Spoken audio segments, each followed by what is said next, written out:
पिछले 3-4 महीनों से राष्ट्रपति डोनाल्ड ट्रंप से अपनी तारीफ सुन रहे पाकिस्तान पर डोनाल्ड ट्रंप ने ही सरेआम थूक दिया है। ये वीडियो देख पाकिस्तानियों को दिल का दौरा पड़ सकता है। ऐसे में इसे अपने ही रिस्क पर देखें। अमेरिकी राष्ट्रपति डोनाल्ड ट्रंप ने सरेआम पाकिस्तान के प्रधानमंत्री शहबाज शरीफ से कहा कि खड़े हो जाओ। इसके बाद डोनाल्ड ट्रंप ने पीएम मोदी की तारीफ शुरू कर दी। डोनाल्ड ट्रंप का ऑर्डर मिलते ही शहबाज शरीफ खड़े हो गए। ट्रंप के मुंह से पीएम मोदी की तारीफ सुनते रहे। इसके बाद थोड़ा झुके, दिल पर हाथ रखा और बैठ गए। कि इंडिया की ज्वाइनिंग इसकी ना करना बोर्ड ऑफ पीस की, देयर इज सम लॉजिक, उसके पीछे एक लॉजिक है, और वो जो लॉजिक है वो यही है कि पाकिस्तान जो है उसको बाहर रखा, उसको इंडिया जो है वो कहता है अपने आप को बाहर रखो ताकि एक वैसा वक्त ना आए कि ये सब कुछ करना पड़े। तो इसकी इंटरनेशनली बड़ी डेवलपमेंट्स हो रही हैं। ट्रंप क्या चालाकी कर रहा है उससे आपको आगाह करता हूं। शहबाज शरीफ ने वहां पे पॉलिश के अपने सबका सारे रिकॉर्ड तोड़ दिए हैं। ट्रंप को भारत ने अपने जाल में फंसा लिया। फंसाया भी बड़े मुश्किल से नहीं है, बड़े आसानी से, क्योंकि डोनाल्ड ट्रंप की एक मजबूरी है जो हमें मालूम है, उसको हमने यूज किया। हमने क्या बोला? ट्रंप ने बोला था आप हमारे से $500 बिलियन का सामान खरीदेंगे। भारत ने बोले हाँ जी खरीद लेंगे, अगले 5 साल में खरीदना पड़ेगा, हम खरीद लेंगे। डोनाल्ड ट्रंप भाषण देने आए और अचानक शहबाज शरीफ से कहा कि 1 सेकंड के लिए खड़े हो जाओ। शहबाज शरीफ खड़े हो गए और डोनाल्ड ट्रंप ने कहा कि मैंने पीएम मोदी से बात की है, वो शायद हमें देख भी रहे होंगे। इसके बाद ट्रंप ने पीएम मोदी की तारीफ शुरू कर दी। वैसे आपको बता दें कि पीएम मोदी उस समय एआई समिट के दौरान और भी बड़े बड़े नेताओं से मिल रहे थे। बहरहाल डोनाल्ड ट्रंप ने शहबाज शरीफ से कहा कि मैं पीएम मोदी को बहुत अच्छे तरीके से जानता हूं, पाकिस्तान को तो बस थोड़ा बहुत ट्रेड के जरिए ही जान पाया हूं। पाकिस्तानी अमेरिका से बहुत अच्छी डील करने की कोशिश कर रहे थे, जिससे मैं थोड़ा नाराज हो गया। बताइए सरेआम पाकिस्तान को कोई ऐसे उधेड़ सकता है क्या? इंडिया कहता है जी कि तुमने पाकिस्तान को इंटरनेशनलाइज कर दिया, तुम अमेरिका की वजह से पाकिस्तान ग्लोबल स्टेज पे आया, ठीक है, और हम पाकिस्तान को समझते हैं कि उसने वो हमारे मुल्क में दहशतगर्दी कराता है, तुम हमारे कैसे दोस्त हो। ये इस टाइम अमेरिका की आशीर्वाद लेने के लिए किसी भी हद तक जा सकते हैं, इसमें कोई दो राय नहीं है। ट्रंप ने जहाजों की तादाद 6 से शुरू की थी, 6 जहाज, फिर 7 किए, फिर 8 किए, 9 किए, 10 किए, और अब कहता है पाकिस्तान और इंडिया के दरमियान जो स्कर्मिश हुई थी, जो जंग होने लगी थी, उसमें 11 जहाज गिर गए थे। हर मुलाकात में ट्रंप जहाजों की तादाद बढ़ा देता है। जय हिंद दोस्तों शहबाज शरीफ कहीं पे जाए और उनकी बेइज्जती ना हो तो ऐसी पॉसिबल ही नहीं। बेइज्जती और शहबाज शरीफ एक साथ चलते हैं, आप इसी से अंदाजा लगाएं। दुनिया के किसी भी मंच पे जाते हैं, किसी भी लीडर से मिलते हैं, तो वो कुछ ऐसी हरकतें कर देते हैं कि पूरा पाकिस्तान ह्यूमिलिएट हो जाता है। ठीक है, अब चाहे वो पुतिन के साथ आप देखें, जितनी बार भी मिलते हैं ऐसा जेस्चर करते हैं कि लगता है कि पुतिन का पाला हुआ कुत्ता है। सेम वे वो ट्रम्प के साथ भी करते हैं, कभी आंख मारते हैं ट्रम्प को, तो कभी जी मालिक ऐसे ऐसे करते हैं। ठीक है, जैसे वेटर, आप कभी होटल में गए हो तो वेटर ऐसा कहता है जी जी सर, तो वो वाला जेस्चर जो है ये ट्रम्प के सामने अपनाते हुए अभी भी नजर आए। जो पीस बोर्ड बनाया है, ग्लोबल पीस बोर्ड गाजा वगैरह के लिए जो डोनाल्ड ट्रम्प ने बनाया है, उसमें उन्होंने भारत को भी बुलाया था।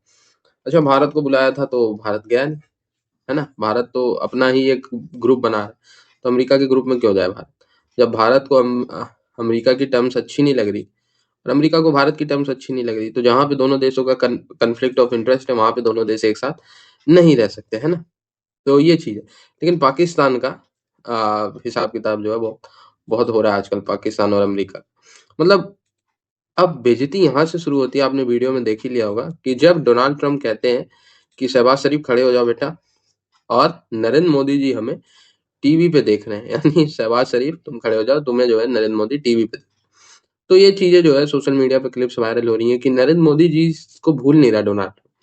ठीक है, आप किसी भी ग्लोबल मंच पे भले नरेंद्र मोदी जी जाए ना जाए, लेकिन उनके बारे में बातें जरूर करता है, और खास करके शहबाज शरीफ के सामने। तो ये चीजें जो है वो होती हुई नजर आ रही है। इसके बाद आप देखें तो $1 बिलियन भी देना है पाकिस्तान को इस पीस बोर्ड में शामिल होने के लिए, जो कि अब तक पाकिस्तान ने नहीं दिया, है ना। उस इनॉग्रल में तो पहुंच गए, पर पैसे अभी तक नहीं दिए, और क्या पता पैसे ना दें तो इनको बाहर भी ढकेल दिया जाए। लोग हैरान है कि ये क्या हो रहा है। क्या ऐसा तो नहीं है कि ट्रंप किसी दिन ये कह देगा कि 6 जहाज भारत के गिरे थे, 5 पाकिस्तान के गिरे थे, या सिर्फ भारत में मुसलसल दबाव डाला जा रहा है और पाकिस्तान की तारीफें हो रही हैं? क्या मांगा जा रहा है? ट्रंप ने जो बात की है वो बड़ी इंपॉर्टेंट है। पहले ये जरा सुन लें। Pakistan, because there was some fighting going on when I got to know him, and your field marshal, general, great general, great field marshal, a great guy, and I got to meet the prime minister, and he said in front of our chief of staff, Susie Wells, who's right here, field marshal great, he is a great field marshal, is a great guy. ये इतनी तारीफें किस लिए हो रही हैं? थोड़ा सा dig deep किया कि यार ये चल क्या रहा है, क्योंकि जाहिर है हमने खोज तो लगानी होती है। बड़ी खोज लगाई कि मामला क्या है, तो नतीजा इस फोटो पे आके निकला। इस फोटो को आपने बड़े गौर से देखना है और सारा कुछ आपको यहीं पे समझ आ जाएगा। मेरे पाकिस्तानी 78 सालों में कभी भी किसी पाकिस्तानी हुकूमत के बंदे ने, नुमाइंदे ने इसराइल के किसी नुमाइंदे के साथ स्टेज शेयर नहीं किया। ये फर्स्ट टाइम ऐसा होने जा रहा है। पहली बार ऐसा हुआ है कि इसराइल का वजीर खारजा खड़ा है और उससे एक बंदा छोड़ के, यानी 2 फुट के फासले पर हमारा वजीर आजम खड़ा है। ये है वो बुनियादी डिमांड। पाकिस्तान इब्राहिमी मज़ाहिब का जो मामला है उसको ज्वाइन करने जा रहा है। और कल हारिट्स की रिपोर्ट मैंने आपको बता दी थी। हारिट्स में लिखा हुआ था कि पाकिस्तान एलानिया तौर पर खुल के इसराइल को तस्लीम करने के बजाय बतदरीज इसराइल को तस्लीम करने जा रहा है। एक एक इंस्टीट्यूशन की कोई डील होगी, एक एक स्टेप आगे बढ़ा जाएगा। और उससे पहले ये वाजे किया है पाकिस्तान ने कि पाकिस्तान के अंदर किसी भी किस्म की हम अफरा तफरी नहीं होने देंगे जब हम ये करेंगे। और जिस तंजीम ने कोशिश की उसको तुन के रख दिया पाकिस्तान ने। तो ये नंबर 1 डिमांड है। और मैंने आपको मुसलसल बताया था कि यहां से मिन्नत तरला हो रहा है कि आप जो कहेंगे हम करने के लिए तैयार। लेकिन अभी अगर हमारा नाम आ जाता है, हम बड़े फंसे हुए हैं, हमारे ऊपर पहली तनकीद हो रही है, गद्दारी के फतवे लगे हुए हैं, हमारा नाम नहीं आना चाहिए। अब पाकिस्तान क्या कर रहा है जरा आपने गौर करना है। हम अगर अफवाज भेज रहे हैं अंडर द टेबल, खुश हमने सिर्फ नेतन्याहू ट्रंप को करना है। अगर हम इसराइल को तस्लीम कर रहे हैं तो हारिट्स कहता है कि बतदरीज यानी अंडर द टेबल कर रहे हैं। ऐसा नहीं होगा कि एकदम हम ऐलान करेंगे कि हम इब्राहिमी मज़ाहिब के जो भी मुआहदे हैं उनका हिस्सा बन रहे हैं। नहीं नहीं नहीं, आहिस्ता आहिस्ता बतदरीज हम आगे बढ़ते चले जाएंगे। दोस्ती, यारी, प्यार, मोहब्बत जो है ऐसे परवान चढ़ेगा। इसी तरह हर चीज में पाकिस्तान जो भी चीज फराहम करेगा वो अंडर द टेबल फराहम करेगा। इसीलिए कहता है ग्रेट गाय, इसीलिए कहता है मेरा फेवरेट फील्ड मार्शल। खबर आती है कि शहबाज शरीफ को ट्रंप ने जफ्फी डाल ली। लेकिन इस खबर की हकीकत तो देखें। ऐसी ही एक जफ्फी जो बाइडेन ने जब वो नायब सदर था तो नवाज शरीफ को भी डाली थी। बिल्कुल सेम सीन अपने आप को दोहरा रहा है। वही कंधा है, वही कंधे पर हाथ है और बताया जा रहा है कि तुम हमारे पालतू हो। नवाज शरीफ को भी ऐसे ही बताया गया था और शहबाज को भी ऐसे ही बताया जा रहा है। ये जो अमरीकी हाथ किसी के कंधे पे पड़ता है तो इसका सिर्फ एक मतलब होता है कि वेल डन, तुम अच्छी गुलामी करते हो, हमारे मफादात का बड़ा अच्छा तहफ्फुज़ कर रहे हो। अगर तुम इसी रास्ते पर चलते रहे तो जो हम खा रहे हैं उसके जो टुकड़े गिरेंगे कुछ ना कुछ तुम्हें भी दे दिया जाएगा। तो इस वक्त सूरत हाल ये है। अब आप जरा यहाँ से अंदाजा लगाएं कि बोर्ड ऑफ पीस की मीटिंग हो रही है और पाकिस्तान स्टीव विटकॉफ के साथ रोजवेल्ट होटल के मुआहदे कर रहा है। अब इसका मुस्तकबिल क्या होना है? कुछ कहते हैं कि इसकी रेनोवेशन होनी है, रिहेबिलिटेशन होनी है, कोई इसको गिरा के नया तामीर करने की बात कर रहे हैं। लेकिन ट्रंप तो रियल एस्टेट मैग्नेट, ट्रंप का करीब तरीन साथी, यार, दोस्त स्टीव विटकॉफ इसमें है। क्या मुस्तकबिल में कहीं इस पे ट्रंप हाथ साफ करने लगा है? क्योंकि 2019 में गेम चली थी इमरान खान के दौर में जब रोजवेल्ट होटल को बेचने की या कोई इस तरह की बातचीत हुई थी या नहीं हुई थी, लेकिन बयानिया चला था कि ट्रंप ये लेना चाहता है तो जुल्फी बुखारी वो बेचने लगा है। फिर बड़ी कैंपेन चलवाई गई थी फौजी साफियों से, वो तो नहीं हुआ। लेकिन आज ट्रंप के करीब तरीन साथी के साथ एक डील होती है जिसको कहा जा रहा है ये गवर्नमेंट टू गवर्नमेंट माहिदा है। लेकिन मैं कह रहा हूं क्या मुस्तकबिल में ट्रंप के हवाले ये किया जा सकता है? क्या इस तरफ मामला जाएंगे? तो देखें, जब आप अपने मफादात का सौदा करते हैं स्टेप वाइज, आप पहले ट्रंप के करीब तरीन लोगों की क्रिप्टो कंपनी में इन्वेस्टमेंट करते हैं, फिर आप ट्रंप के करीब तरीन लोगों की वजह से और उनके कहने पर मुआहदे करते हैं, तो फिर वो आपको फेवरेट कहेगा, फिर वो आपको कंधे पे हाथ रखेगा। लेकिन ये जो कंधे पे हाथ है ये सिर्फ अपने मफादात के लिए होता है। अगर मफादात के खेल में इंडिया को भी रगड़ा लग सकता है कुछ टाइम के लिए। हालांकि अमेरिका के साथ वो पक्का साथी है, स्ट्रेटेजिक पार्टनर्स हैं, डिफेंस उनके साथ मुआहदे हैं अमेरिका के। लेकिन अमेरिका वहां भी आंखें दिखा रहा है क्योंकि ये जो सुपर पावर्स होती हैं इनके सिर्फ जाती मफादात होती हैं, ये आपका फायदा नहीं देखते। तो आप इनको सर्व करते जाएंगे कि ये वन वे ट्रैफिक, हमें कुछ नहीं मिल रहा बदले में। बस सिर्फ इतना है कि यार तुम हुकूमत चला रहे हो, चलाते रहो, जो जबर जुल्म कर रहे हो हम उस पर खामोश रहेंगे, दैट इज इट। पाकिस्तान को कोई फायदा नहीं हो रहा, कुछ अफराद को फायदा हो रहा है कि वो इक़्तिदार में बैठे हुए हैं। और कमिटमेंट हमारी कोई नहीं है, हम खरीदने की प्रॉमिस नहीं कर रहे। हम सोचेंगे अगर हमें लगेगा कि आपसे सामान खरीदना है हम खरीद सकते हैं। और आप सोच के देखिए, डोनाल्ड ट्रंप हंसते हंसते वो इस ट्रैप के अंदर फंस गया।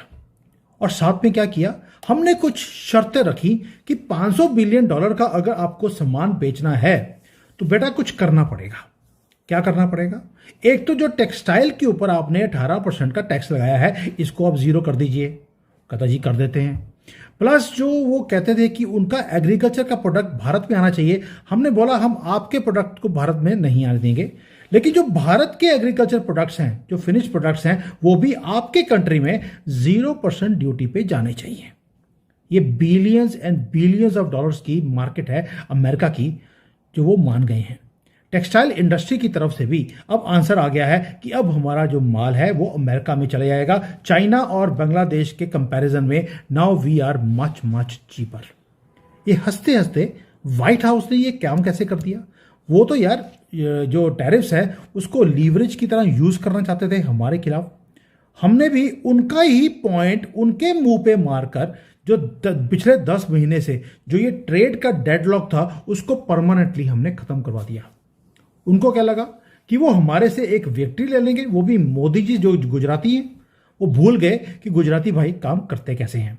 नाउ ये मास्टर स्ट्रोक है जियोपॉलिटिकल लीवरेज का, जो हमने यूज किया डोनाल्ड ट्रंप के साथ और अल्टीमेट चेकमेट दिया है उसको मोदी जी ने। वो कैसे? और ये एक सरेंडर करवाया है हमने ट्रंप को। मेन स्ट्रीम मीडिया नहीं बात करेगा हमारा, मैं बार बार बोल रहा हूं आपको। यूनाइटेड स्टेट्स डेस्परेट है, मोदी जी जानते हैं कि मजबूरी क्या है डोनाल्ड ट्रंप की। उसके वहां पर मिड टर्म इलेक्शंस आ रहे हैं, उसे एक मैसिव अनडिनाएबल इकोनॉमिक विन चाहिए अपने लोगों को दिखाने के लिए कि देखिए मैंने कितना बड़ा इकोनॉमिक एक जीत हासिल करी है। उसे भारत की जो डिफेंस की मार्केट है उसके अंदर एंटर करना है ताकि वो $500 बिलियन का जो सपना है भारत को माल सप्लाई करने का उसको पूरा कर सके।